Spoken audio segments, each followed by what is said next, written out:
Listo. Ok, bueno, bienvenidos una vez más al Seminario Internacional de Matemáticas. Hoy tenemos con nosotros a Eusebio Ariza, que es venezolano egresado de la Universidad Simón Bolívar. De hecho, estudiamos más o menos al mismo tiempo. Un placer presentarlo. Y ahora Eusebio vive en Ecuador y trabaja en Chai Tech. Eh, y nos va a hablar de las transformadas de Fourier y de ondículas tridimensionales en los octoniones.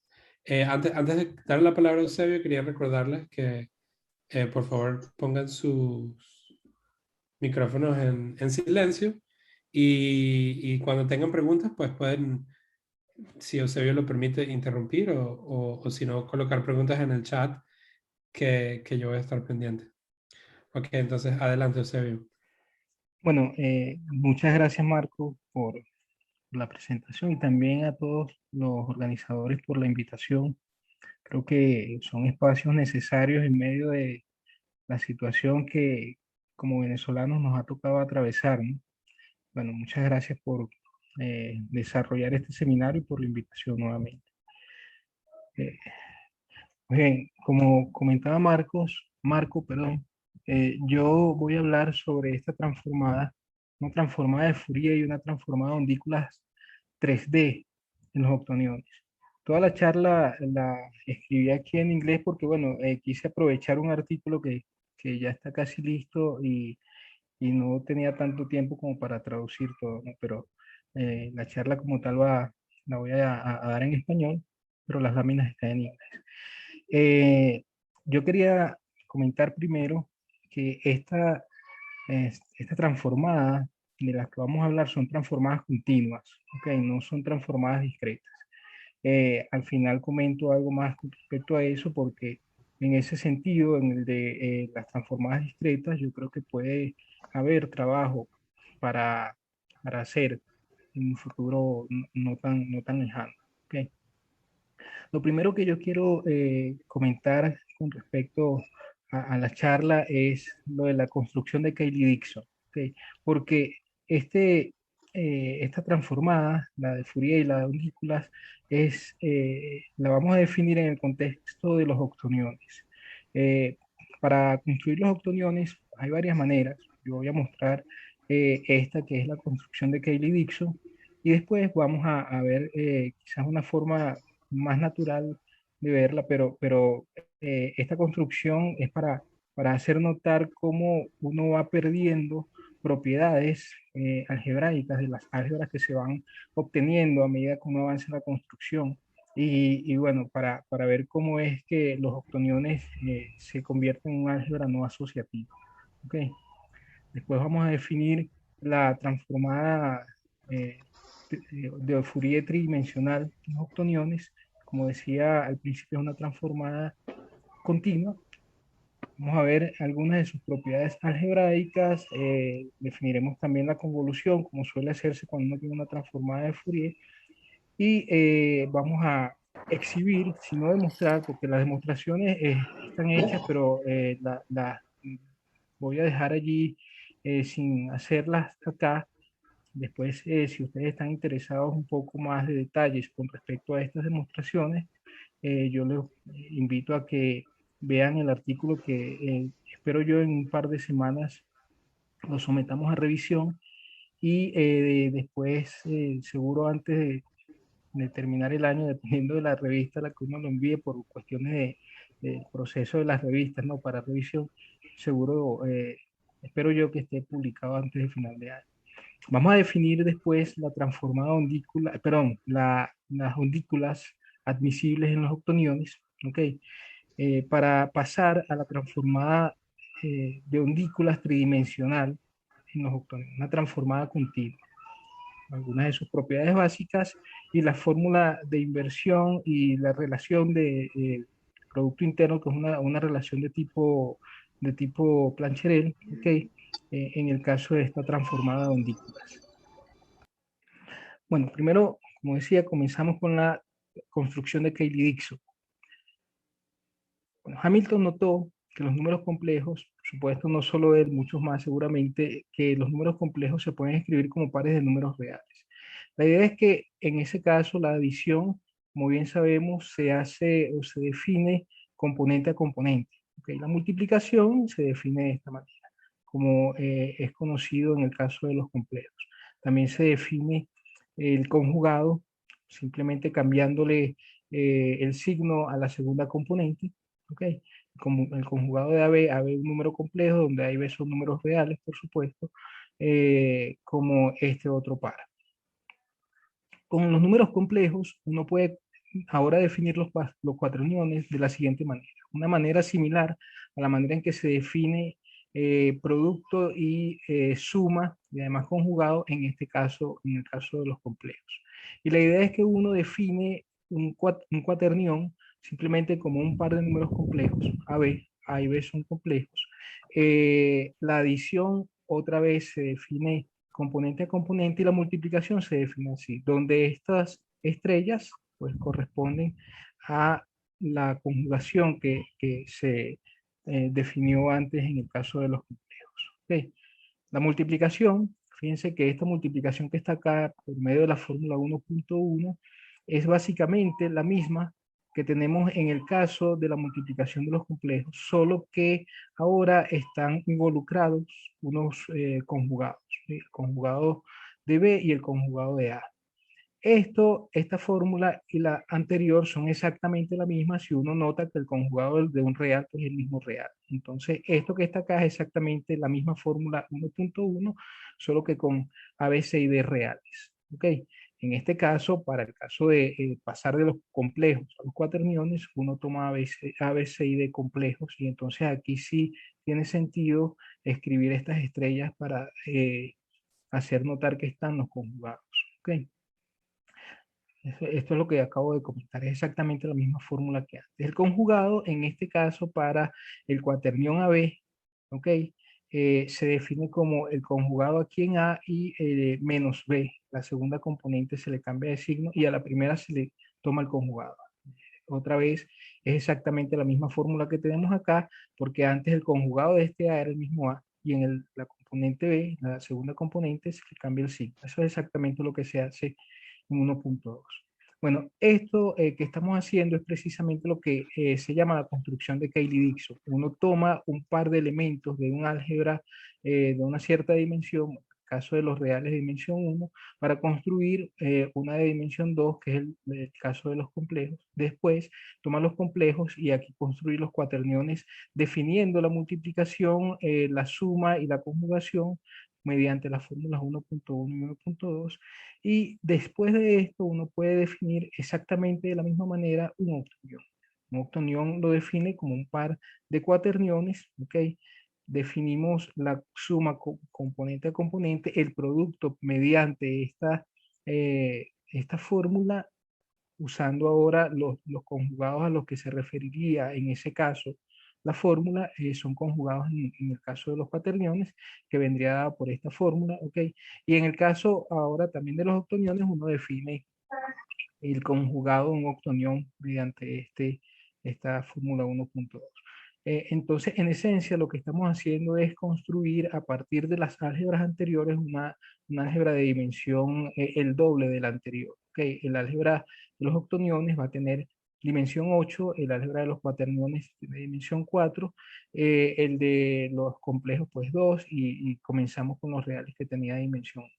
Acá hay que decir, bueno, solo porque el nombre así me dice o me sugiere que lo haga, la palabra octonión pues es simplemente un análogo de lo que se conocía como cuaternión, que en el caso de los cuaterniones, como dije, la dimensión era 4 o es 4 y aquí la dimensión es 8. Se llama también números de Cayley porque fue Cayley, además de otros, en el caso también de Dixon, quienes desarrollaron esta construcción no para acá.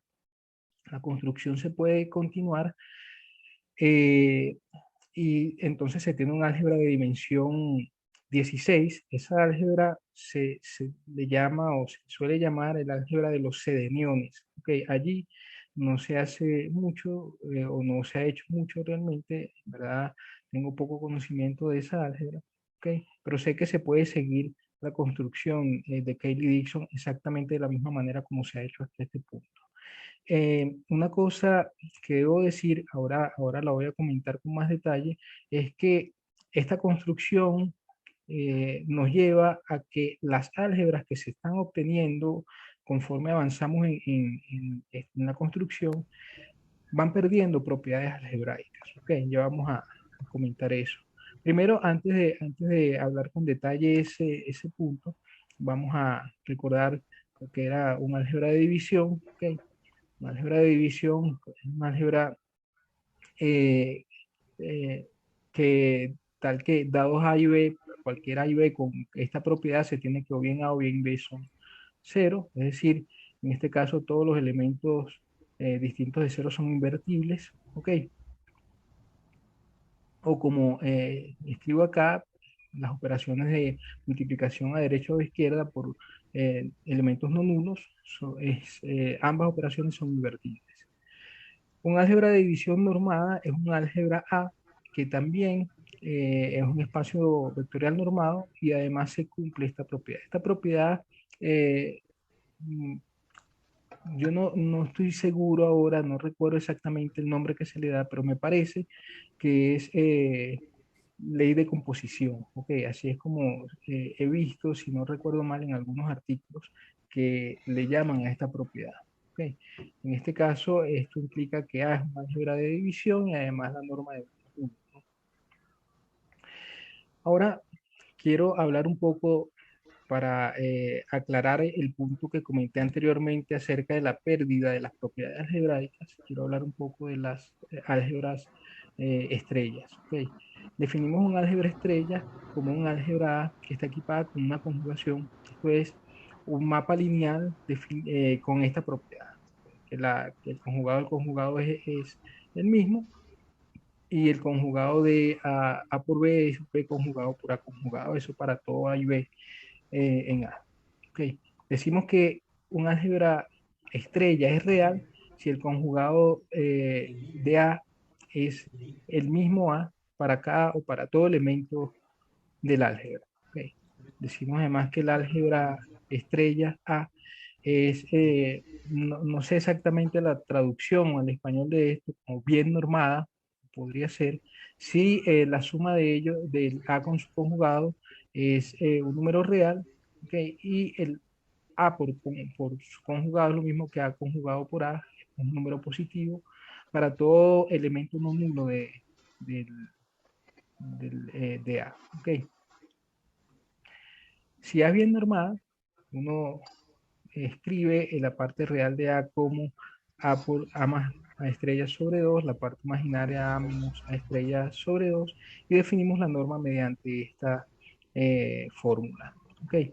Por supuesto, uno se da cuenta de que estas propiedades, estas definiciones son básicamente las que uno tiene en los complejos, pero también en los cuaterniones, y resulta que en los octoniones también se va a tener esto. Okay. Bueno, si A es bien normada, eh, tiene inversos multiplicativos para todo elemento no nulo y el inverso multiplicativo viene dado por medio de esta fórmula que es un hecho bien conocido. Bueno, definimos un álgebra como alternativa si la subálgebra, cualquier subálgebra generada por dos elementos de ella es asociativa. ¿Ok?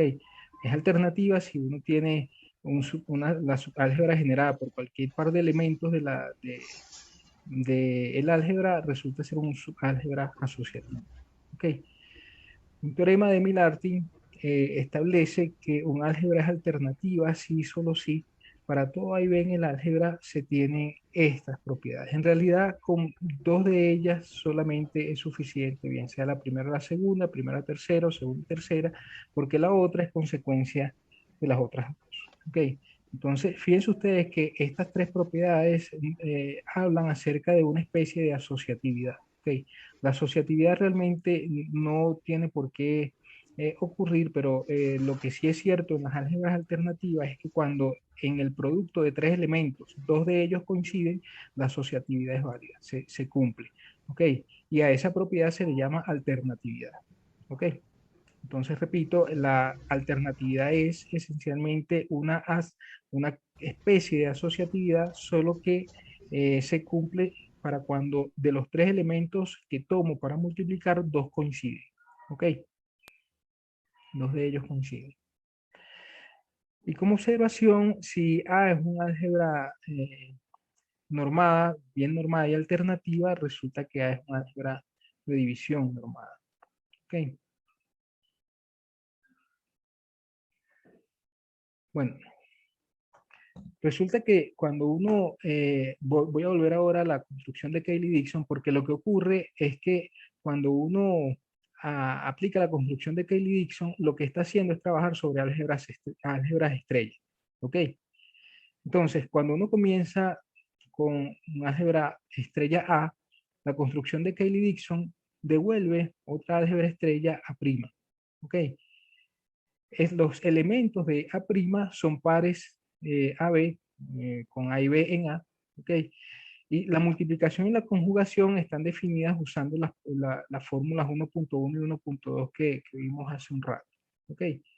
Bueno, las siguientes proposiciones muestran el efecto de la aplicación de esta construcción repetidamente. Pues cuando uno va aplicando la construcción, lo que ocurre es que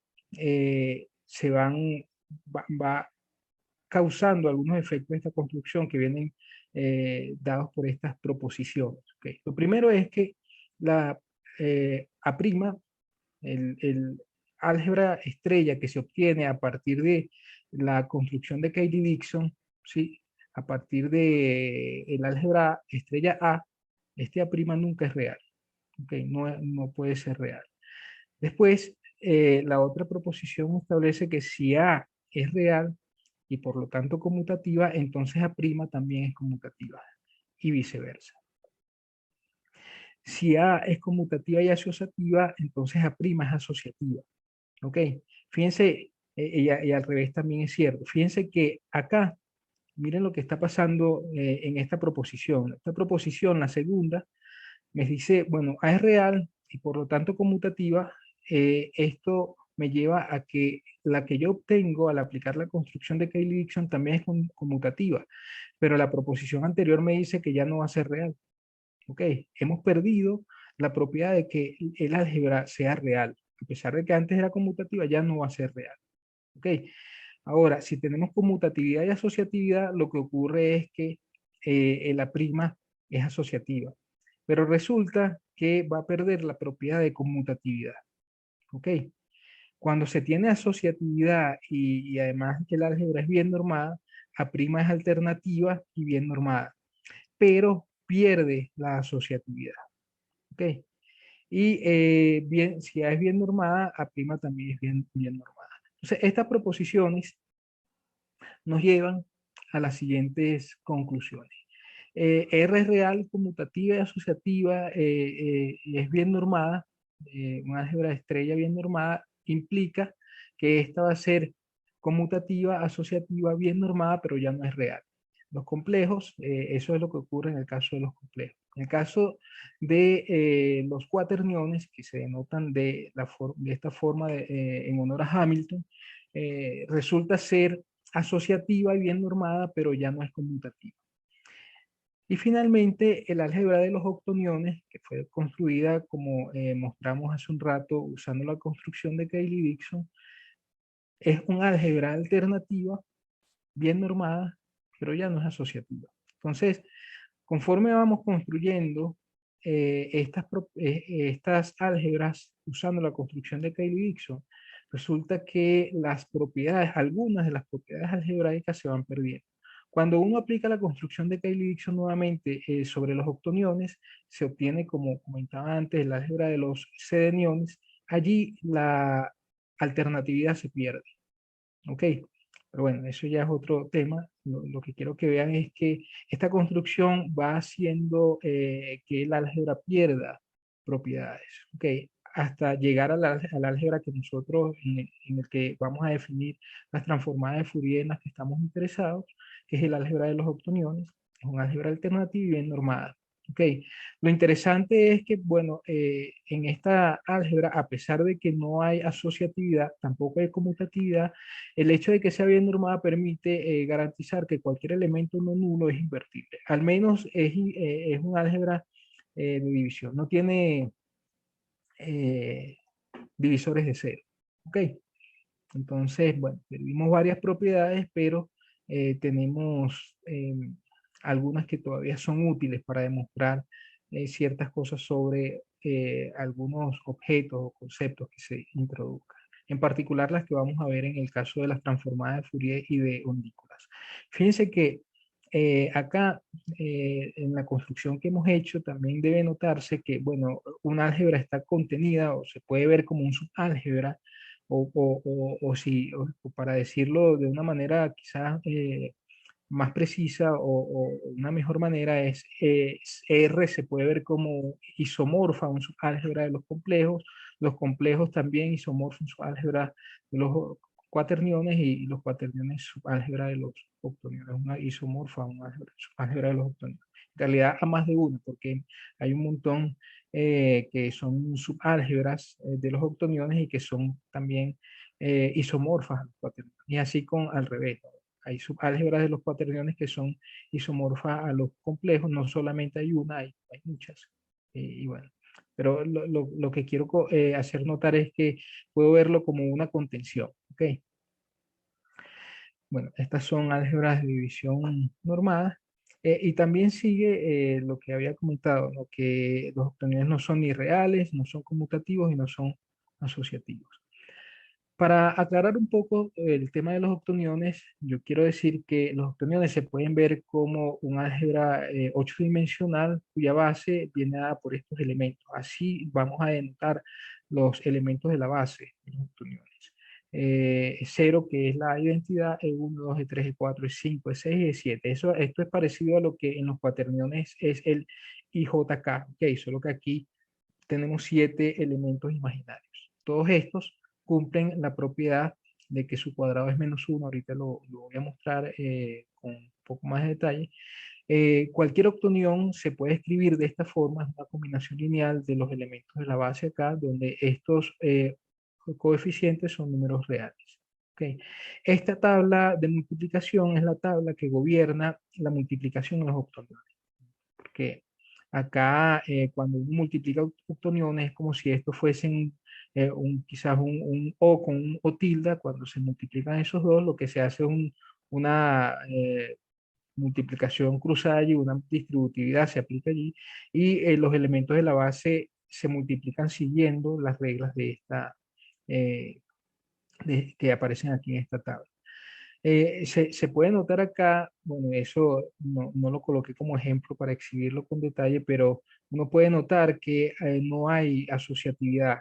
Hay algunos elementos que si los considero a ellos nada más, por ejemplo, el caso de estos 4 elementos, de 1, 2, 3, y ustedes ven la tabla hasta aquí, esta tabla, que la primera parte es 5 por 5, ok, esos elementos son cuando yo considero el generado, el espacio generado por estos elementos, eso es isomorfo a los cuaternios, ¿ok? Y por lo tanto su álgebra generada por estos elementos 1, E1, 2 y E3 es un subálgebra asociativa, ¿ok?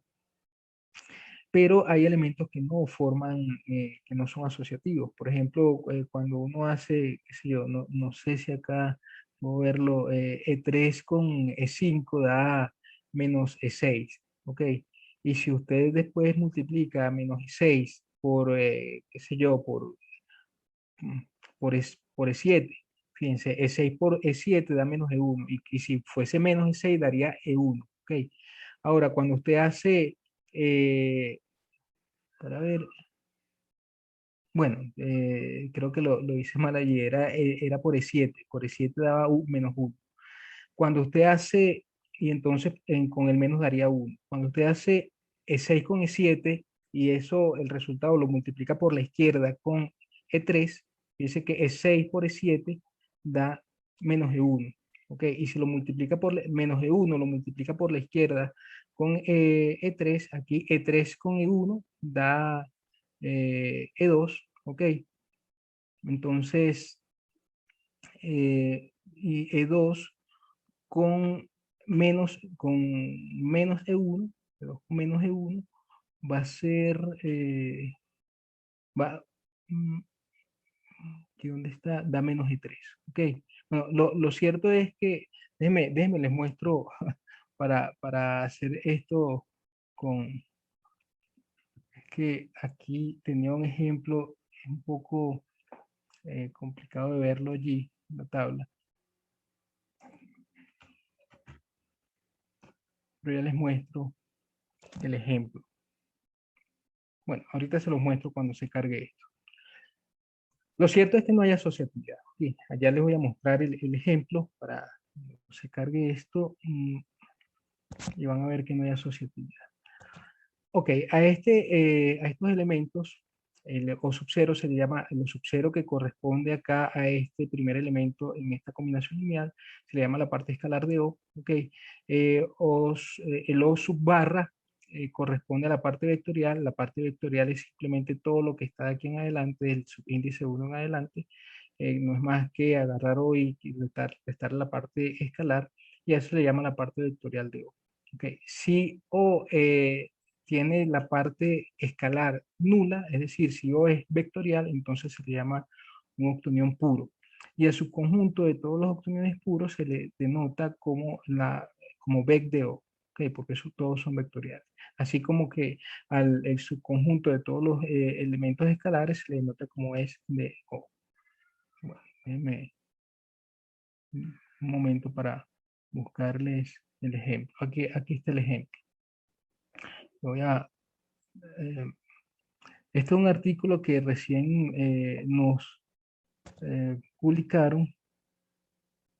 Oh, perdón. A esto me refería, fíjense. En este ejemplo se nota que uno tiene no asociatividad. Cuando uno hace 1 con E2, y eso da E3, y después lo multiplica con E5, da menos E6. Eso simplemente viéndolo en la tabla, ¿no? En cambio, cuando lo hace en el otro orden, E1, y eso lo multiplica por el resultado de 2 con E5, da E6. Entonces, la asociatividad no se cumple. ¿Ok? Allí es donde ese era, o por lo menos fue lo que quise hacer hace un momento con la tabla, darles un ejemplo para mostrarles que no hay asociatividad. Bueno, este octonión es lo que antes habíamos definido como el conjugado, pero esto se ve de esta manera. Es simplemente tomar el octonión y colocar el signo cambiado a la parte vectorial. ¿Ok? Este mapeo o eh, operación se llama conjugación y es bien sabido que la conjugación es un antiautomorfismo. ¿Ok? Cumple con esta propiedad. Fíjense que esta propiedad es básicamente la misma que se tenía antes cuando estábamos hablando de álgebras estrellas. ¿Ok? La norma de los octoniones o el valor absoluto de un octonión se define como la raíz cuadrada de O con su conjugado. ¿Ok? Si O tiene norma 1, uno dice que este octonión es unitario. eh, y uno puede ver los octoniones que son puros con norma 1, se puede ver como una ceifera en el espacio 7 dimensional. Okay, lo puede ver, es esto que está acá. Estamos considerando eh, octoniones puros con norma 1. Okay, eso es S2, S6, S sub O6.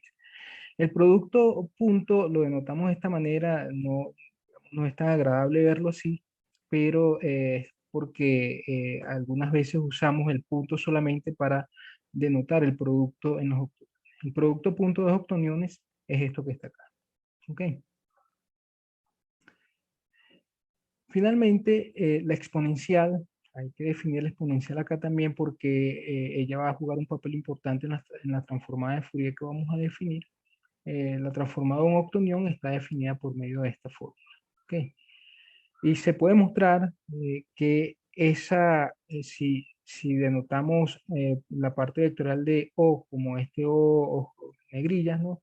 Esto, E a la O es esto que está acá, ¿ok? Donde esto, por supuesto, es la norma que habíamos definido antes. Fíjense que en el caso de los octoniones, por el hecho de que no hay conmutatividad, uno tiene que esta relación no siempre es cierta, ¿ok? Sin embargo, es cierta cuando uno tiene conmutatividad entre los elementos, los exponentes, o 1 y O2. Dados los octoniones, este lema proviene, la demostración es directa a partir del hecho de que cualquier par de elementos, cualesquiera tres elementos, generan una álgebra asociativa en este teorema de Emil-Artin, que lo comenté, creo que era ese que le había comentado. ¿Sí? Pero bueno, lo cierto es que si uno tiene un par de octoniones, cuando uno junta ese par con el 1, con la identidad, la álgebra generada por esos tres elementos es asociativa. Eso debido a la alternatividad. ¿Ok?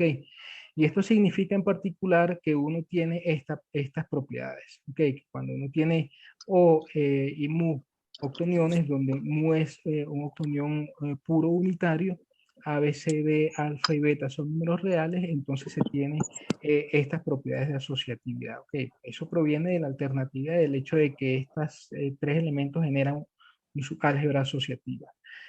Y eso implica además cuando uno tiene productos de este tipo en donde los exponentes, fíjense que el exponente de las exponenciales son alfa por mu y beta por mu, son elementos que son múltiplos uno del otro, ¿okay? Porque alfa y beta son reales y bueno, el mu es el mismo que teníamos arriba, el octonión puro unitario. Entonces uno puede escribir esto y esto que está acá, ¿ok? Se tiene eso en el caso de las exponenciales. Ahora sí, vamos a entrar en el tema de la transformada de Fourier tridimensional en los octoniones. En eh, en esta sección, digamos, de la charla, yo no voy a hacer demostraciones, a mostrarles solamente una parte, ¿ok? Para que vean que el hecho de la alternatividad y particularmente de esto que hemos exhibido acá en este lema, nos permite demostrar las cosas de una manera muy similar a lo que se hace en el caso clásico de la transformada de Fourier. ¿Ok? Bueno, definimos la transformada de Fourier para una función f en L1 de R3 en O. La transformada de Fourier tridimensional, aquí debió decir octonion, no quaternion. Está mal esto acá, debió decir octonion.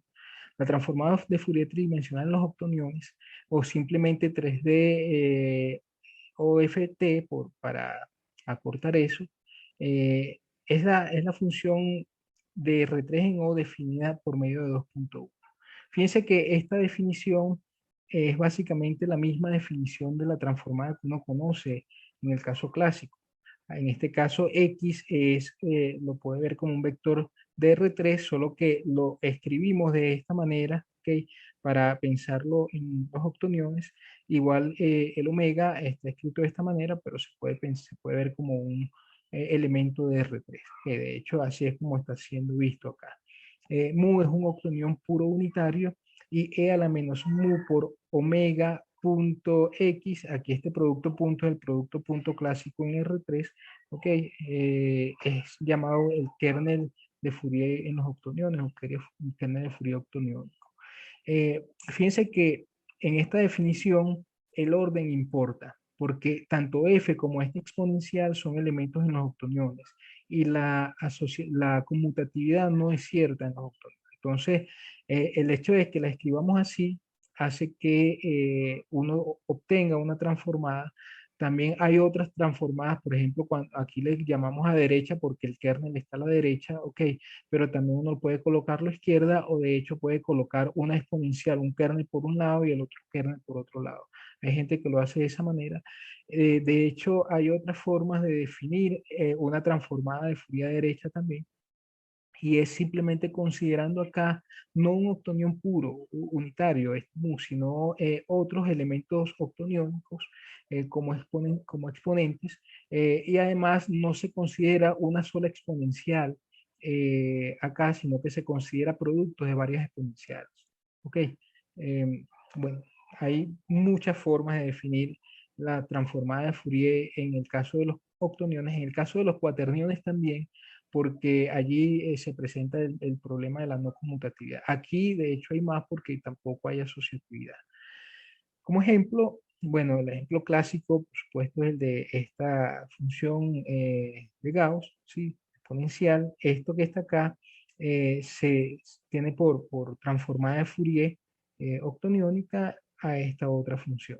En este caso, esta función es una función real y entonces aquí el orden, bien sea que lo coloque por la izquierda o por la derecha, pues va a ser va a dar lo mismo porque devuelve valores reales esta función. En el caso particular, en el que ABC son iguales a un medio, uno obtiene esta expresión, que es una expresión bastante conocida, por lo menos en el caso unidimensional, ¿no? Seguramente muchos de ustedes también en el caso multidimensional han trabajado con ese tipo de funciones. Pues bien, eh, una cosa iba a comentar acá. Sí, lo que iba a comentar es que justo este artículo que les estaba mostrando, en donde mostré el ejemplo, al final de ese artículo, que ya fue aceptado para publicación hace un mes más o menos, que no sé exactamente cuándo saldrá, nosotros mostramos una fórmula de inversión, porque el artículo este que les estoy mostrando, que está siendo compartido en pantalla, es un artículo de una transformada unidimensional en los polinomios. La idea es que ¿cómo surgió este artículo del cual saqué esta charla y este otro en el cual mostramos la fórmula de inversión que ahora les muestro acá? Bueno, esta fórmula de inversión la mostramos en este artículo y la idea es que eh, aquel artículo de la transformada unidimensional a mí me pareció que era necesario escribirlo para poder tener una fórmula de inversión para esta transformada, porque a partir de esta fórmula de inversión, uno muestra varias de las propiedades importantes de la transformada tridimensional. ¿Ok? Entonces, pues nada, en el caso de la transformada tridimensional, nosotros mostramos, este sí, pues, seguramente muy pronto sale publicado porque, como dije, ya lo aceptaron hace poco. Van a ver cómo se demuestra, cómo demostramos la fórmula de inversión para la transformada tridimensional a partir de la transformada unidimensional. ¿Ok? Bueno, cierto es que tenemos esta, para la transformada tridimensional que acabo de definir, tenemos esta fórmula de inversión. ¿Ok? Aquí tenemos la misma exponencial, el mismo núcleo, solo que con el signo cambiado. Fíjense que el orden permanece allí y el 1 sobre 2pi al cubo proviene eh, del hecho de que acá no le pusimos ningún peso, ¿no? a la transformada. Entonces, tenemos la transformada dada por 2.1 y tenemos su fórmula de inversión. ¿Ok? Ahora les voy a exhibir algunas de las propiedades algebraicas. Creo que solo una de ellas voy a exhibir en la demostración, pero el resto es solamente los enunciados, ¿ok? Porque, bueno, el tiempo no creo que alcanzaría, son varias, unas, no sé, quizás 15 propiedades que voy a exhibir. La primera de ellas es la R-linealidad. La R, por supuesto, uno espera que la transformada sea lineal, ¿sí? Pero lo que ocurre es que es R-lineal, no es debido a la no conmutatividad y no asociatividad, lo que ocurre es que no es o lineal, no es lineal cuando uno tiene los coeficientes, los A y B en los octoniones, esta propiedad no se cumple. ¿Ok? Vamos a ver que se cumplen una propiedad que se llama antihomogeneidad, ok, ya lo veremos, pero esta propiedad no se cumple si A y B fuesen números, fuesen octoniones. En el caso de los reales no hay ningún tipo de problema. hay linealidad, R-linealidad por la izquierda y por la derecha, ¿sí? Pero debido a a la no asociatividad de los octoniones, la o linealidad no es cierta, en general es falso. Sin embargo, si el A es un octonión y además se tiene que estos tres, o estos cuatro más bien, generan un subálgebra asociativa, ¿ok? De O, entonces uno puede ver que se cumple esta propiedad, ¿ok? Por la izquierda. Por la derecha ya la cosa cambia un poco, ¿ok? Porque, bueno, ya después vamos a ver una propiedad, si no recuerdo mal, la coloqué aquí también. Tenemos o linealidad a la izquierda en este caso. En el caso en el que 1, A, F y mu generan un bueno, aquí debió ser sin la S, generan un subálgebra asociativa de O. Tenemos esta propiedad. En el caso en que A y B sean reales, pues tenemos esta, no hay ningún tipo de problema. ¿Okay? La propiedad de traslación, esta de shift, establece lo siguiente. Si tengo x0 en R3 y f, una función de L1, el L1 de R3 en O, entonces se tiene esta propiedad que es una propiedad conocida en el caso de la transformada clásica. ¿Okay? Pero acá, como he comentado ya varias veces, el orden importa. ¿Ok? Fíjense, para mostrar esto, esta es la única que vamos a mostrar en toda esta charla. Para mostrar esto, uno usa el hecho de que, si bien es cierto que esta propiedad, esta igualdad, no es cierta siempre, es válida cuando los exponentes conmutan. ¿Ok? Entonces, aquí tenemos que la transformada de f de x menos x0, evaluada en omega, por definición es esto que está acá. ¿Ok? Por supuesto, al hacer el cambio de variable que corresponde hacer allí, se obtiene esto. ¿Ok? Y acá, fíjense que comienzo yo a usar el hecho de que debo cuidarme de colocar los paréntesis, porque aquí la asociatividad no es necesariamente cierta, no en todos los casos. Se cumple la alternatividad, pero no siempre se va a cumplir esta suerte de asociatividad, ¿no? Entonces, en este caso, esta la puedo escribir de esta manera debido a que esto es cierto cuando los exponentes conmutan, que es el caso en el que estamos parados acá. Y aquí, debido al lema que les mostré más arriba, sí que puedo escribir esto usando la alternatividad. ¿Okay? Después esta parte sale, la saqué de una vez de la integral, pero la saco por la derecha, ¿no? Porque como repito, el orden acá es importante. Y bueno, se tiene la propiedad que establecimos en esta proposición por medio de la fórmula 3.2.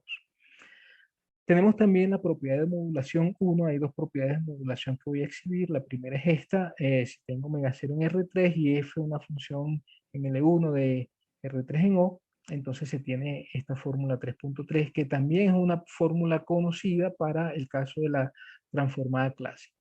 ¿Ok? La fórmula de modulación, la propiedad de modulación 2, en cambio acá, fíjense que el exponente que tomamos aquí, este exponencial, lo tomamos con exponente en donde aparece mu, ¿ok? No tiene por qué estar el mu allí, ¿ok? Cuando es otro octonión que aparece allí, entonces uno puede escribir esta fórmula, que es lo que hemos llamado la propiedad de modulación 2, ¿ok? En el caso de funciones que devuelven valores reales, la fórmula anterior, esta de la propiedad de modulación 2, se reduce a esta última que está escrita en esta lámina. ¿Ok? Pues bien, si uno tiene una función, pero una matriz invertible, una matriz 3x3 invertible y f de L1 en L1 de R3 en O, se tiene esta fórmula donde a la menos t no es más que la traspuesta de la inversa. ¿Ok? Bueno, como caso particular de esa fórmula, y este caso después lo usamos cuando uno demuestra alguna de las propiedades de la transformada de undículas que vamos a definir más adelante, como caso particular se tiene la fórmula 3.4, que es la relación, la propiedad en la que está involucrada esta rotación, este elemento de SO3, donde SO3 es el grupo de rotaciones de matrices 3x3 en matrices ortogonales 3x3. Se tiene esta propiedad porque, bueno, en ese caso la inversa y la traspuesta son la misma. ¿Ok? Como segundo corolario de esta proposición, si uno tiene A, B y C no nulos, números reales positivos, perdón, aquí el positivo está de más, el positivo está de más allí, números reales cualesquiera, no tienen por qué ser positivos, entonces se tiene esta propiedad y eso es simplemente tomar la matriz adecuada allí, una matriz diagonal, uno muestra esta propiedad por medio de la proposición que está aquí arriba. ¿Okay? La convolución también se puede definir acá, pero nuevamente la convolución, el orden en que se define la convolución es importante. La definimos mediante una fórmula bien conocida para la convolución, pero el orden acá es importante establecerlo de esa forma. Cuando uno tiene la transformada, si la transformada la hubiésemos definido a izquierda y no a derecha, como lo hicimos hace un rato, entonces la convolución que debemos definir acá tiene que definirse por medio de esto mismo, pero estas dos estarían invertidas. Primero la g en x menos y y después la f de y. ¿Ok? El orden allí es importante y entonces en ese otro caso tendríamos que intercambiar el orden en esta definición. Eusebio, disculpa, Dígame. entonces la convolución no va a ser conmutativa, ¿verdad? No va a ser conmutativa. De hecho, no hay conmutatividad acá y tampoco en el caso de los cuaterniones, que resulta que es un álgebra no conmutativa también. Entonces, no vamos a tener conmutatividad, pero aún se van a cumplir algunas propiedades acerca de ella que son importantes, por ejemplo, para el tema de resoluciones de ecuaciones diferenciales. ¿Ok? Sí, lamentablemente uno pierde algunas de las propiedades, pero todavía se pueden hacer cosas. ¿Ok? Gracias. Déjenme les muestro por acá, aquí en el caso de la transformada unidimensional, si yo no recuerdo mal, nosotros mostramos en este artículo, ajá, definimos la transformada de esta manera. Lo que pasa es que en este caso, yo no recuerdo si fue a izquierda o a derecha que lo hicimos, no recuerdo. Pero ciertamente no se tiene esta propiedad. Ok, la propiedad de conmutatividad no es cierta. Ok, cuando tenemos ahora este teorema con respecto a la convolución, si tenemos 1 f, g y mu, recuerden que f, g y mu son octoniones, ¿sí? F y g son funciones que van de R3 y devuelven octoniones. Mu es un octonión puro unitario. Si ellos tres, o ellos cuatro más bien, incluyendo a la identidad, generan un álgebra asociativa de O, se tiene esta propiedad, se tiene esta fórmula para la transformada de la convolución de f. ¿Ok? Ahora, lo que ocurre es que en algunos casos particulares uno puede reescribir esta transformada. ¿En qué casos particulares? Aquí lo dice la observación. Si G techo conmuta con mu, si aquí es G techo conmuta con mu, resulta que vamos a poder escribir la fórmula bien conocida para la transformada de la convolución. ¿Okay? Si lo que ocurre es que G techo conmuta con F, en cambio se escribe una fórmula parecida a la de arriba, pero está al revés. ¿Okay? El orden va importando ahí. Si la conmutatividad no se asume, en ninguna de estas dos se está asumiendo, uno puede escribir f de esta manera y entonces podemos escribir la transformada de la convolución por medio de esta fórmula. Aquí estos SUI son los elementos de la base que había comentado antes en los octoniones. ¿Okay? Y los f sub i pues son los coeficientes acá de la f. Entonces, aun cuando no tengamos conmutatividad, tenemos todavía una fórmula que puede ser de utilidad para el cálculo de la transformada de la convolución.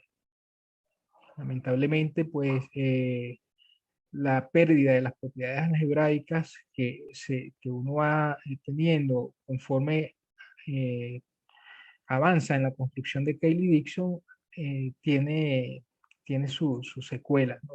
Y estas son las secuelas que vamos arrastrando.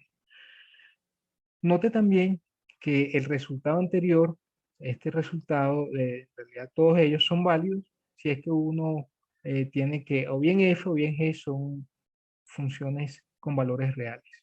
Si devuelven valores reales y no octonios.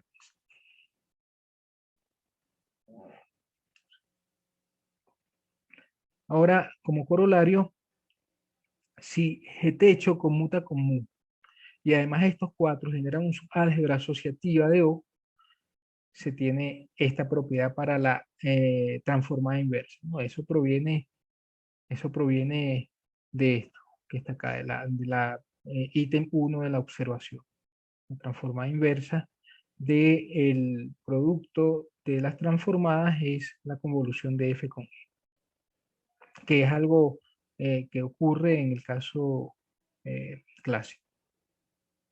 Ahora vamos a exhibir los teoremas de Planchard y de Parseval.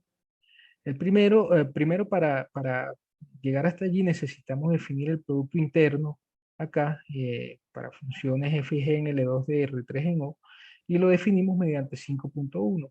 Acá, igual que en el caso de la convolución que había comentado antes, si hubiese yo definido la transformada a izquierda y no a derecha, entonces aquí el producto debería ser al revés. G barra primero y multiplicado por F. ¿Ok? De hecho, en otro trabajo que estoy haciendo con un estudiante de acá de Yachay, hacemos eso y tenemos que reescribir todo para que las cosas queden como tienen que quedar. Por supuesto, la norma la definimos mediante la norma de F, el producto interno de F consigo mismo a la U medio, dado por 5.2, y entonces tenemos el teorema de Plancherel, que establece lo siguiente: si f y g son funciones en L2 de R3 en O, y 1f, g y mu generan, otra vez aquí la S está de más, un subálgebra asociativa de O, entonces se tiene esta fórmula 5.3, que es una relación bastante parecida a la que uno conoce como el teorema de Plancherel en el caso clásico. ¿Okay? En el caso del teorema de Parseval o la fórmula de Parseval, se hace lo que es usual, ¿no? Uno toma el teorema de Plancherel y toma f igual a g y obtiene la fórmula de Parseval, que en este caso particular es siempre cierta, sin importar esta parte que uno coloca acá, esta hipótesis que uno coloca acá de que 1f, g y mu generan una álgebra asociativa de O, porque resulta que aquí f y g son iguales y entonces vamos a tener solo tres elementos, y estos tres elementos siempre, gracias a la alternatividad, siempre generan una álgebra asociativa de O, de los octoniones. Y por lo tanto, el teorema de Parseval va a ser cierto para toda f. En este caso, el teorema de Plancherel, en cambio, es cierto si tenemos estos tres, esta condición. ¿Okay? Si esa condición no se cumple, este teorema no es necesariamente cierto. De hecho, en la definición, yo al principio comenté que la transformada de Fourier se define de otras maneras. ¿Okay?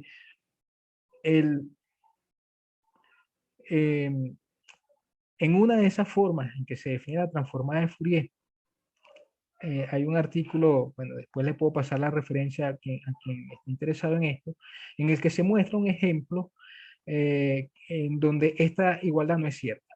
¿Ok? Y lo que ocurre es que no se tiene esta propiedad.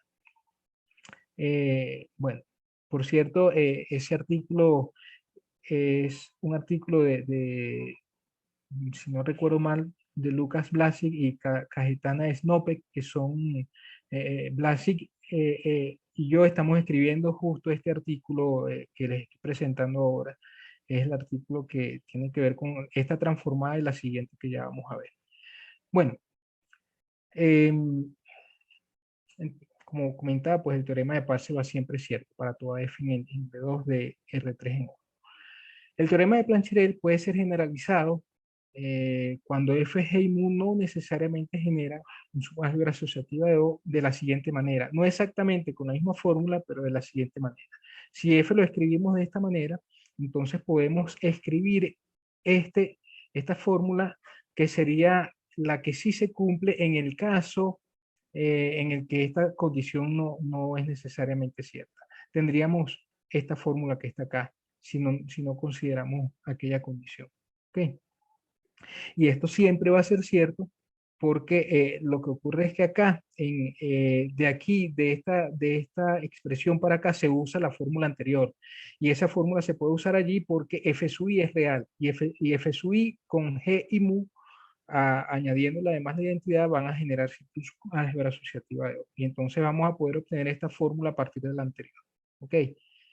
Bueno, vamos a ver ahora a entrar en el contexto de las transformadas ondículas. ¿Ok? Y para eso necesitamos definir lo que son ondículas octoniónicas admisibles. ¿Ok? Primero, definimos o recordamos lo que es el grupo de similitud. El grupo de similitud, que lo vamos a denotar como sim de 3, está dado de esta forma. Lo vamos a denotar en algunas ocasiones también como G para hacer más breve la escritura, y no es más que R más los reales positivos, producto cartesiano con SO3 y producto cartesiano con R. Entonces, A, R y B son los elementos de este grupo donde A es un real positivo, R es una rotación en R3 y B es un vector en R3. Entonces B es el elemento de traslación, A es el elemento de dilatación y R es el elemento de rotación. Uno se da cuenta de que cuando ya se comienza a hablar de este grupo, evidentemente esto va a tener que ver con lo que más se aplica la transformada de Fourier, que son el procesamiento y el estudio, el análisis de señales e imágenes, sobre todo. Imágenes y espero yo, o por lo menos es lo que nosotros pensamos que en lo que esto se puede usar después, en el estudio de sólidos en R3, ¿okay? Porque vamos a poder hacer operaciones de traslación, dilatación y rotación en este tipo de objetos, y esperamos que la transformada que voy a introducir ahora se pueda usar en el estudio de las transformaciones de esos objetos. ¿Okay? Bueno, SO3 es el grupo especial ortogonal, eso ya lo había dicho, el grupo de rotaciones en R3. Ahora, una función psi de L2, en L2 de R3 en O es una ondícula octoniónica admisible o admissible octonion wavelet en inglés, si satisface esta condición que le llamamos la condición de admisibilidad. Bueno, hay algunos libros que le llaman a esta condición la condición de admisibilidad de Calderón. Probablemente algunos de ustedes hayan escuchado algo acerca de esa condición de admisibilidad. Bueno, esta condición es esencialmente la misma condición que se le pide a una ondícula en los reales, solo que ahora, por supuesto, necesitamos incluir otras cosas acá, como el grupo SO3 y la integración sobre ese grupo. ¿Ok? Bueno, aquí R es un elemento, una rotación en R3 y omega es de norma 1. ¿Ok? Bueno, nosotros mostramos en este artículo que les comento que estamos escribiendo, mostramos que C sub psi es una constante real positiva y que no depende de omega. Eusebio, ¿qué medida usas en el grupo SO3? La medida Hart. Exactamente, la medida de Hart. Esa medida es invariante izquierda e invariante derecha. Entonces, lo que ocurre acá es que precisamente usando la invariancia de esa medida es que nosotros mostramos que este C sub C es una constante, C sub psi es una constante positiva. ¿Okay? No depende del omega que uno esté considerando. Entonces esto que está acá es un número. ¿Okay? Es un número. Si ese número, bueno, si esto es finito, uno tiene que sí es una ondícula octonónica admisible, y resulta que el hecho de que esta condición se cumpla más adelante nos permite mostrar la fórmula de inversión, por ejemplo, la fórmula esta inner product relation, que es la relación de producto interno, con una suerte de teorema de Plancherel. ¿Ok?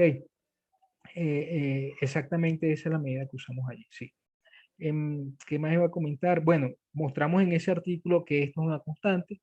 También mostramos que esta otra proposición, que si sí es una función en L2 de R3 en O, es una función simétrica radialmente, es decir, que no es invariante bajo rotaciones. Entonces, si se cumple que esto es continuo en psi sub 0, en omega igual 0, perdón, y además esto es igual a 0, la psi es una undícula octoniónica admisible. Okay, tenemos una condición suficiente para que una función en L2 de R3 en O cumpla con la condición de admisibilidad. Okay. Pues bien, ahora definimos lo que es la transformada de undículas en los octoniones, la transformada continua. Para definir eso, definimos primero este operador lineal unitario que está definido para funciones en L2 de R3 en O, ¿sí? Y A, R y B es un elemento del grupo de similitud. Este uso A de RB viene definido por 6.3. Entonces lo que uno hace aquí, hay una dilatación. Este 3 medios tiene que ver con el hecho de que uno espera además en esta transformada que lo que en el caso clásico de la transformada undícula se llama la energía se preserve. Okay. Es decir, que uno espera que se preserve la norma. Okay. Eso es lo que ocurre cuando uno define U de esta forma.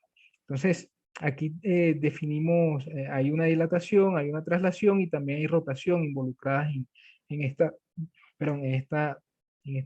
transformación. Ahora, no es difícil ver, eso también lo mostramos, que esto preserva la norma L2 de una undícula octoniónica admisible, es decir, se tiene esta propiedad, ¿ok?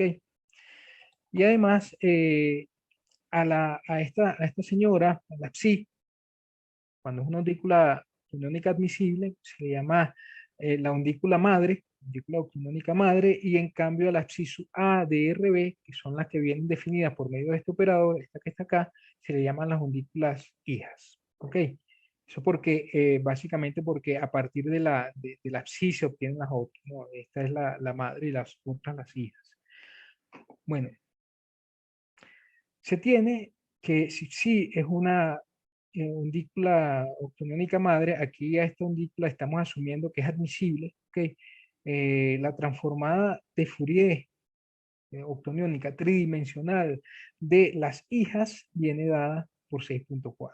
Si yo tengo la psi, que es la undícula madre, las hijas tienen esta transformada de Fourier. Eso también lo mostramos. Todo esto que les estoy comentando, todo eso está demostrado con suficiente detalle, creo yo, en el artículo que estamos escribiendo. ¿Okay? Después ya, si están interesados en eso, yo les puedo mostrar un poco más. Definimos la transformada de undículas octoniónicas continuas, tridimensional, de tridimensional continuous octonion Wheeler transform, okay, por medio de esta fórmula 7.1. Tengo una función f de L2 en L2 de R3 en O con respecto la undícula esta octoniónica tridimensional, la transformada undícula de esta función viene dada por esta forma. Fíjense que acá básicamente lo que hacemos es un producto interno, o el producto interno que definimos antes, de la f con las hijas de la psi. Okay, eso es lo que hacemos allí. Bueno, como primer teorema, resulta que si psi es una undícula octoniónica madre, y allí al decir eso asumimos también que es admisible, y f es una función en L2 de R3 en O, tal que si f y mu genera una álgebra asociativa de U, de O, perdón, entonces tenemos que la transformada de undículas de la función f se puede escribir mediante esta fórmula. ¿Okay? La podemos escribir así. Además, en el caso particular en el que estas dos cosas conmutan, en que psi y mu conmutan, vamos a tener también la conmutatividad de estas dos expresiones. Y en ese caso, vamos a poder escribir la transformada undícula así. En otras palabras, la transformada de Fourier de la transformada de undículas va a ser a la 3 medios por este producto de transformadas. ¿Ok? Eso en el caso en el que tenemos 1 psi f y mu generando una álgebra asociativa de O y psi y mu conmutan, ¿ok? Tenemos esta fórmula. Además, esta transformada, la que está aquí en el lado izquierdo, está siendo calculada como con respecto a la variable b, ¿ok? Este resultado, por supuesto, es particularmente cierto si psi se escribe de esta forma, porque las psi escritas de esta forma conmutan con mu. Bueno, algunas propiedades de la transformada de Fourier son las siguientes, de la transformada de undículas, perdón. Tiene la linealidad, otra vez R linealidad, porque la O linealidad no es cierta. Tenemos la propiedad del shift, ¿ok? Aquí cuando aplicamos la transformada de undícula a f en x menos x0, obtenemos este resultado. La transformada de undículas de la f, ¿ok? De la f de x, pero evaluando en ARB como antes, sino en ARB menos x0. La propiedad de dilatación, en este caso aquí se dilata el argumento de la x y eso hace que aparezca este 1 sobre c a la 3 medio acá, aparezca c multiplicando el a y c multiplicando a b en el resultado. ¿Okay? Tenemos la propiedad de rotación. Si R1 es una matriz de Eusebio, rotación. disculpa. Dígame. ¿Me escuchas? Sí, sí, perfecto. No, ya creo que nos hemos pasado más de una hora y entonces para respetar un poco el tiempo, Listo. te voy a pedir que si puedes Ya tomarte estas son... algunos minutos para cerrar. Sí, yo creo que ya vamos, Dale. son 3 láminas más y ya está. Sí. Ok, Dale, disculpa. pues no te Gracias. preocupes. Tenemos la propiedad de rotación. Aquí R' es R por R1 a la menos 1, donde R1 es una matriz de rotación y tenemos esta propiedad. La propiedad de paridad, si el operador de paridad está definido de esta manera, entonces tenemos esta propiedad. Si aquí tenemos la propiedad de antihomogeneidad de la que estaba hablando, aquí 1 alfa f y psi genera un álgebra asociativa de los octoniones, alfa es octoniónica, y entonces tenemos esta propiedad. Fíjense que ya aquí el alfa sale conjugado por la derecha, ¿no? La propiedad de traslación, tenemos esta otra propiedad de traslación, ok, aquí si definimos este operador de traslación, entonces esta es la fórmula para calcular esa transformada. También tenemos esta otra, si definimos este otro operador, tenemos este resultado para esta transformada, ok. Y finalmente las fórmulas de inversión, la fórmula, la relación del producto interno. La fórmula de inversión se tiene que si F está en L2 de L3 en O, si una undícula autonómica admisible, 1F muy si genera un álgebra asociativa de U, y además estas dos conmutan, tenemos esta fórmula de inversión. ¿Ok? Y finalmente, pues tenemos la relación del producto interno, cuando tenemos una suerte de teorema de Parseval. Bueno, allí son todas las propiedades que hemos mostrado hasta ahora. Es un artículo un poco extenso, pero creo que vale la pena, ha sido bien satisfactorio escribir ese artículo. Y bueno, también dar esta charla. Muchas gracias.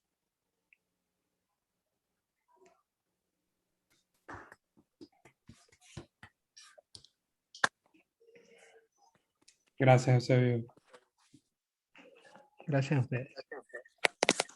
Ok, bueno, agradeciendo a Eusebio, ahora abrimos la sesión de preguntas. Entonces, por favor, adelante los que tengan preguntas o comentarios. Sí, bueno, Eusebio, bueno, primero un comentario. La fórmula de inversión de la undícula, de la transformada continua de undícula, se conoce históricamente como la fórmula de de Calderón, precisamente porque Calderón, mucho antes de la formulación de la teoría ondícula, tenía esa fórmula en unos artículos en el comienzo de los 60. Alberto Calderón, Alberto Pedro Calderón, quizá uno de los analistas más importantes del siglo XX. Una pregunta, tú decías precisamente que, o sea, habías trabajado la versión continua, pero entonces la versión discreta, ¿hay algo hecho? No, bueno, que yo haya visto, hay algo, pero no exactamente con esta transformada, ok, pero en verdad, que haya revisado así y un solo artículo de eso, pero no con esta versión, ¿no? Y supongo que debe haber mucha tela que cortar por ese camino. Claro, sí, no, porque... Y otra pregunta, o sea, tú estás trabajando en los opciones que tienen como subálgebra a los cuaterniones. O sea, esto implica en particular, entonces que hay o sea, tus definiciones implican una transformada de undícula también en los cuaterniones. Así es, sí, exactamente. Todo eso se reduce a aquel caso cuando uno toma, por ejemplo, el mu cuaternión, o cuaternión puro unitario. Entonces, todo lo que estamos haciendo acá se va para allá de forma natural. Muy, muy bonito. Muy bonita la charla y muy bonitos los resultados que has obtenido, ¿verdad? Sí, gracias. Felicitaciones. Gracias. Muchas gracias. Por cierto, un comentario allí que tengo que hacer, ¿no? Este es un trabajo que surge de una dirección de tesis de maestría de Claudia Jiménez, que justo está aquí, entró a esta charla también, y de una invitación que hicimos nosotros a Lucas Blasi, que es uno de los autores que nosotros hemos citado, porque, bueno, él nos escribió preguntándonos con respecto al trabajo que estábamos haciendo. De alguna forma vio que estábamos trabajando en esto y nosotros decidimos invitarlo a trabajar en este artículo, y la verdad es que la contribución tanto de Claudia como de Lucas ha sido bastante buena. O sea que lo que quiero decir con el comentario es que el trabajo no es solo mío, sino que hay un equipo de trabajo que ha hecho muy buen trabajo, creo yo. Yo, mientras tú hablabas, lo estuve buscando el artículo en el archivo, pero tu artículo no está en el archivo. No. O sea,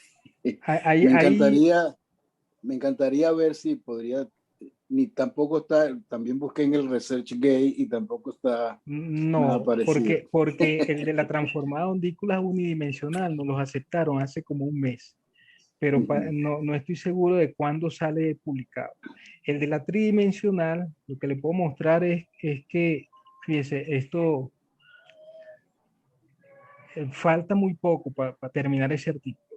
Ya nosotros acá tenemos casi todo escrito, ¿no? Tenemos aquí casi todo escrito en la transformada tridimensional, ¿no? Falta la introducción, hay algunas cosas que decir ahí de los cuaterniones, pero ahí están todas las demostraciones. O sea, todo esto van, no sé, sin la introducción, van esta cantidad de páginas. Nos falta un poco sobre la conclusión.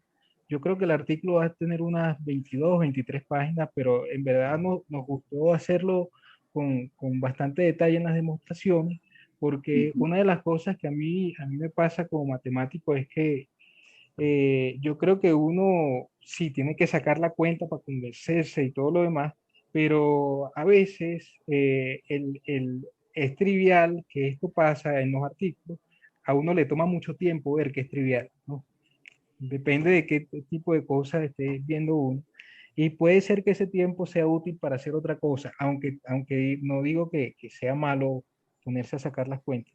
Yo lo hago, pero algunas veces es trivial, me ha tomado una semana y cuando comencé, cuando estaba en la tesis de pregrado, recuerdo que esa frase es trivial me tomó 6 meses, ¿no? Siendo estudiante de la licenciatura, pudo haberme tomado menos. Entonces, a mí me gusta hacer las demostraciones con detalle en los artículos por muy fastidioso que se vea. ¿Tienes alguna aplicación? Bueno, yo tenía una pregunta que va a complementar la tuya, Wilfredo. Es lo siguiente. Si yo entendí, primero, muy bella la exposición, tienes una capacidad didáctica impresionante. Gracias, profe. Muchas gracias. Lo que quería decir, hay cosas que no entendí y es natural, porque claro, el mundo no conmutativo, de los que siempre trabajamos en el conmutativo, es como un paso adelante, pero hay un elemento básico en tus demostraciones y es que tú dices mu, f y tal. Sí. Es decir, que a mí me parece que en ese caso hay elementos que te llevan a fórmulas cerradas. Pero después hiciste Sí. una observación que a mí me parece que es muy interesante y es que cuando tú dices, bueno, si no tengo estas condiciones, hago mi desarrollo en la base, ¿verdad? Y en esa base aparecen los coeficientes que son coeficientes reales y ahí esos coeficientes reales no molestan.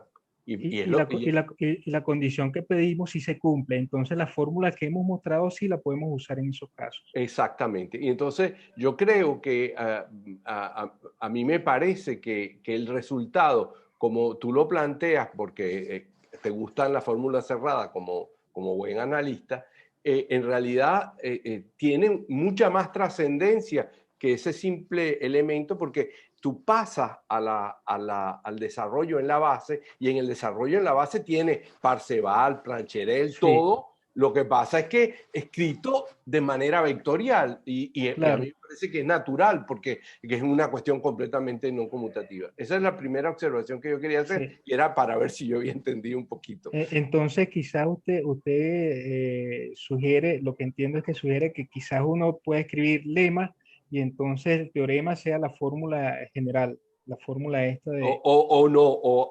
es que las fórmulas son lindas, es decir, no puedes dejar la fórmula claro. Al lado, sino que cada vez que, por ejemplo, cada vez que se escribe un teorema, dice, en realidad esto tiene una versión general, que es esta.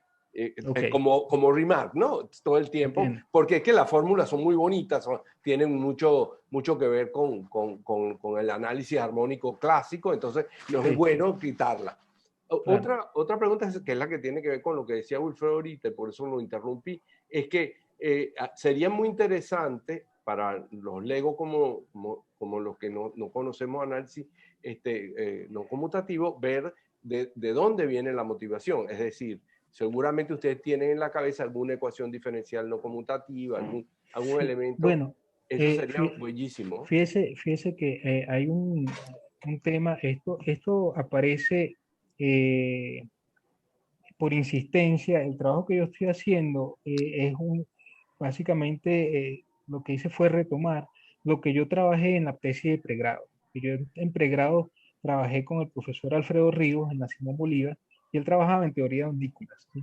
Pero yo dejé eso por mucho tiempo. Eso estoy hablando de que eso fue allá en el 2007 y entonces me dediqué... Cuando Alfredo estaba joven, imagínate. Sí, me dediqué, así es, me dediqué a hacer otras cosas y de hecho... Cuando todos estábamos jóvenes. Cuando todos estábamos si ustedes ven los artículos que yo tengo en ResearchGate, mis artículos publicados son en otra área. De hecho, el primer artículo que sale publicado en esta área es este que todavía no, que ni siquiera todavía está publicado aún, es el de la transformada unidimensional.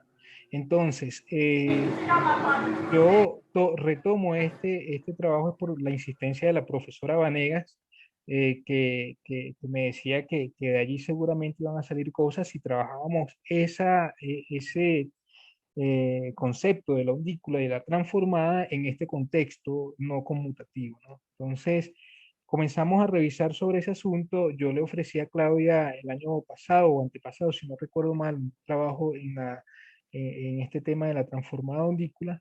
De hecho, comenzamos a trabajar con otra transformada, pero nos dimos cuenta de que las trabas eran muchas como para llegar a una conclusión en un tiempo razonable. No, quiero decir, en el tiempo que a ella le pedían para le exigían para terminar su tesis, y entonces cambiamos la transformada, hicimos un pequeño cambio allí, y eso después el camino fue bastante natural. Pero la idea es que comenzamos estudiando la transformada cuaterniónica, ¿ok? Pero no la de ondícula, sino que vimos la transformada de Fourier en los cuaterniones, y resulta que esa transformada ha sido fuertemente usada para el estudio de imágenes a color, ¿sí? En donde lo que pasa es que el rojo, verde y azul, este RBG, se conecta con las partes imaginarias de un cuaternión. Si el R es el S1, o el I, el azul, el blue es el J, y el green es el K. Entonces, yo no sé mucho sobre ese asunto porque, bueno, como ven, yo me dedico o me he dedicado hasta ahora más a la parte teórica, a la construcción de herramientas teóricas para este tipo de cosas, pero sí sé que hay un montón de aplicaciones en esa área, en el área del estudio y procesamiento de imágenes, sobre todo a color. ¿Okay? Nosotros pensamos, y la idea cuando yo le ofrecí esto a Claudia fue que eh, en el caso de la transformada de ondículas en los cuaterniones, allí se usaba el grupo de rotaciones en R2. Y yo estaba seguro de que acá íbamos a usar el grupo de rotaciones en R3. Y entonces, si allá las cosas se hacían para imágenes a color, imágenes dos dimensionales en el plano, quizás esta o una versión de esta pueda usarse para objetos tridimensionales a color también. O sea, lo que yo espero es que por allí vaya el asunto, ¿no? En realidad, como comenté hace un momento, yo me dedico más a la parte teórica porque mi formación fue pura, pero sí que me interesaría hacer un poco de esto después en las aplicaciones, ¿no? Involucrarme con gente que haga aplicaciones, que maneje herramientas en las que se puedan usar estas cosas, eh, y bueno, ver qué sale de allí.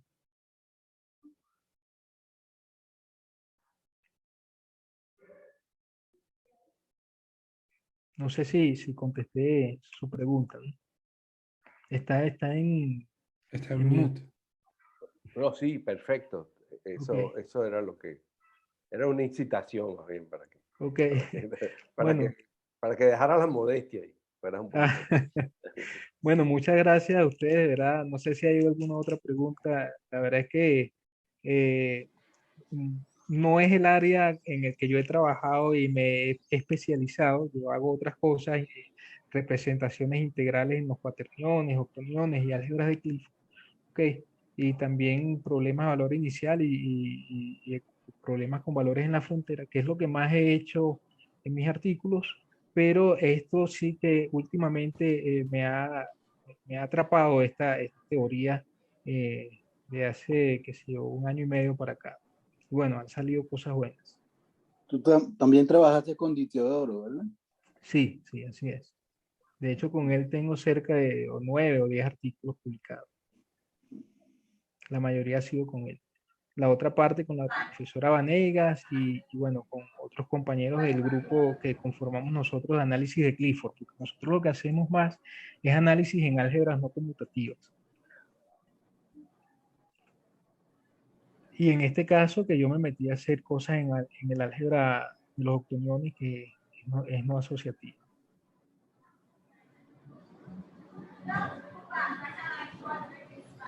¿Alguna otra pregunta para Eusebio?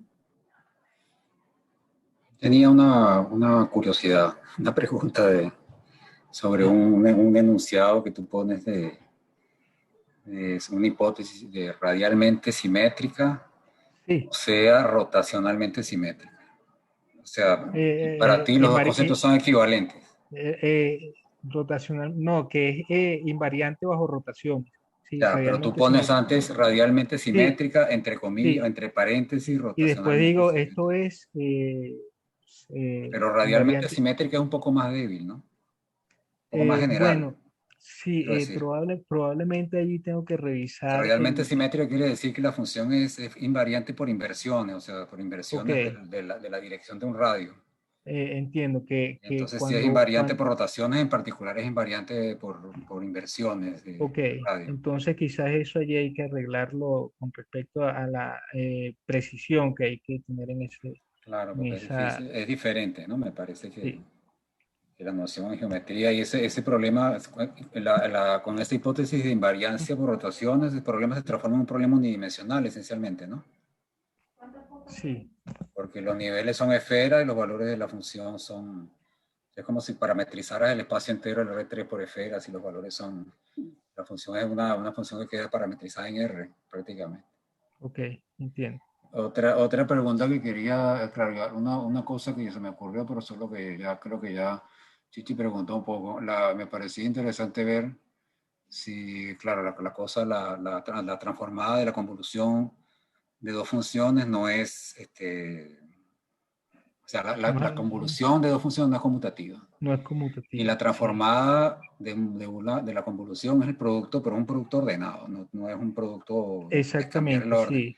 Entonces, a mí se me ocurría que sería interesante ver cuál es la relación entre la transformada de la convolución y el producto cambiado de orden. Y esa respuesta está, después tú pusiste la fórmula de coordenadas y la respuesta está ahí. Sí, sí. Entonces, me parece que esa fórmula de la coordenada, me parece que tiene más potencial en esto, por lo menos en esas demostraciones que tú mostraste, no sé si te harán atrás otras donde usas eso también, pero me parece que así, para redactar el artículo, y me parece que sería más claro poner eso como un lema separado, ¿no? Ok, entiendo. O sea, expresar la convolución o en fin, lo que sea, esa expresión de la convolución como una cosa en coordenada. Y a partir de ahí, bueno, tú puedes tal vez demostrar las otras cosas y si aparece o no esa fórmula, cuando aparezca tú llamas la atención, mira, esa fórmula es derivada sí. de, ¿no? De ahí sí. Me parece que esa fórmula tiene más información. Sí, resaltarla un poco más y a partir de ella tener las demás. Sí. Y otra pregunta, sí, solo también por curiosidad cuando tú, por la transformada de Fourier normal, las gaussianas creo que son las únicas autofunciones, ¿no? Bueno, entonces, sí, probablemente no hemos estudiado entonces eso. yo te quería preguntar si en este caso sabes cuáles son las autofunciones. No hemos metido en ese. No, pero tú tienes una fórmula donde precisamente la transformada de Fourier de una gaussiana es una gaussiana con otros parámetros, que es muy similar al caso clásico. Sí, pues justamente. Entonces, mi pregunta es un poco la recíproca. ¿Será que si tienes una función, es autofunción? Si tú tienes una transformada de una familia de funciones o de una función que te da otra función del mismo tipo. Entiendo. Bueno, eso es algo esa es una cuenta que sería interesante sacar, a ver cuál, qué sale de allí, cómo deberían ser esas autofunciones. Sí, una especie de problema inverso espectral, una cosa así. En verdad no son autofunciones, porque cambian los parámetros. Sí, cambian los parámetros. O sea, es una familia. Una familia invariante. Son una familia invariante. Sí. Familias invariantes de funciones sería la manera correcta. Lo que sí se podría, bueno, que no sé aquí, pero en el caso clásico, las que son autofunciones son las funciones de Hermite. Esas sí son verdad, tiene razón. Las transformadas, las autofunciones, la transformada de Fourier con autovalores I menos I. Sí. Okay. Entonces aquí quizás hay un teorema similar. Claro, aquí también, exactamente. Pero entonces, claro, tienes que meterte a ver cómo define las funciones de Hermite en los octoniones. Sí, pues. Bueno, es verdad, tienes razón. Son dos problemas diferentes. Familias invariantes de funciones y autofunción. Y también hay una parte que está ligado con esto, como siempre, Rafael nos lleva a meditar, que es la parte del teorema de Wagner. Es decir, uno tiene una función que tiene valores octoniones. Me voy a ir a los cuaterniones porque los cuaterniones son asociativos, son un poquito más digamos, se ha perdido menos estructura, ¿no? Más friendly, sí. Sí. Y entonces, claro, uno puede pensar que en realidad no tiene una función, sino tiene una medida, pero una medida no conmutativa, porque, ojo, vas a operar Sí, sobre exactamente. conjuntos de cuaternionios. Pero Sí. sería pero muy interesante explorar las relaciones ligadas a la positividad. Si Micha estuviera aquí, diría, eso podría ser esencial. Es decir, ver cuál es la representación del teorema de Wagner en tal estructura algebraica. Eso sería Sí. extraordinario. Y Claro. uno pudiera sacar alguna cuenta en ese sentido. Y estoy viendo que lo está oyendo. No, sí está bien. Yo iba a hacer una pregunta más o menos en esa dirección también, pero bueno, tú la pusiste en los términos correctos. Estudiar cómo sería, qué tipo de información tú puedes sacar de espacios de medidas en este contexto usando la transformada de Fourier. Bueno, fíjense que yo estaba viendo las cosas cuando dije que hay mucha tela que cortar en otra dirección, pero los comentarios suyos realmente abren mucho más el panorama. Bueno, pues tú Hay no mucho dices por que eres hacer, formación pura, pues. hay mucho por hacer, muchísimo por Entonces, hacer, bueno, así o es. sea, yo te iba a preguntar también sobre las aplicaciones, pero tú me dijiste, bueno, no, porque yo soy puro y tal. Y Rafael, Bueno, Rafael entonces va a lo profundo. entonces ahí Está ya, bien, está bien. No, no, ahí ya pero me siento un poco menos sinvergüenza, así sinvergüenza como sí. para preguntar las cosas que se me ocurren que son completamente por las nubes, o sea, yo qué sé, yo No, no, tampoco soy pero en doctor. verdad son cosas que me interesan mucho. En esa dirección me interesa mucho trabajar. En la parte de aplicadas también, pero digamos, no es mi fuerte y no sé mucho sobre ese asunto, pero sin duda también es algo que creo que podría salir algo bueno y también me gustaría trabajar por allí. Ojalá haya tiempo para hacer ambas cosas. Eusebio, Ujú. bueno, ya está claro y nos enseñaste que todavía están escribiendo el artículo, pero Sí, tú vas a compartir por lo menos las diapositivas, ¿verdad? sí, yo envío eso, yo envío eso. Lo voy a Ok, pasar a Tomás y a Marco para que lo reenvíen a todos. Ok. muy bien. Sí, no, lo ponen en la página, ¿no? Ah, bueno. Bueno, agradecidos Bueno, con todo. Bueno, creo que fue muchas bastante. gracias otra vez, Eusebio, A ustedes. y gracias a todos por participar. Yo creo que podemos parar la grabación, Tomás. Eso era lo que iba a proponer.